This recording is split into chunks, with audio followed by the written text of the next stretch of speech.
አይላሽ ያስፈልጋታል። ሳያት ጭር ብላለች። ሰላም እንዴት ናችሁ? ሰላም።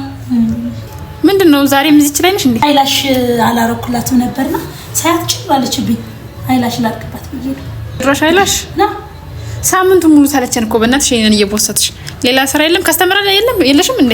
ምን ነው ከስተመራ አይደለሽ እንዴ? አንቺ ቡክ አድርገሻል ብዬ ነው ሌላ ሰው ያልያዝኩኝ እና በጠዋት ገባውኝና እሷን ኤብሬሽ ምናምን ያረኩላት ነበር። ይሄ ኦምብሬ አይላሹን ደግሞ ሰላም እንዴት ናችሁ? ከስተመር እንደዚህ ነው። እስከዛ እዛ ሳሎን ይቀመጣል። ገባሽ? አንቺ ቀጥሎ እነሳሉ እና ከስተመር ሳይኖር ቀርቶ ሳይሆን ልክ ቡክ ስታረጉ እናንተ የእናንተ ሰዓት እንዳንሻማ ብለን እንጠብቃችኋለን። ቁጭ ከምል ብዬ ደግሞ እችኛው እያስተካከልኩ ሰው ይዘን ስንጠብቃችሁ ሰው ለምን ያዝሽ? ቡክ ያረኩት እኮ ሰው እንዳትይዥ ነው ትላላችሁ። ሰው ካልያዝን ደግሞ ከስተመር የላችሁ እንዴት ትላላችሁ? ከስተመርስ ሞልቶ እግዚአብሔር ይመስገን። ዮሃ ሲናገናይ ዮሃ ሲናገናይ ዮሃ ሲናገናይ ዮሃ ሲናገናይ አሲናበና ሲናገናይ ዮሃ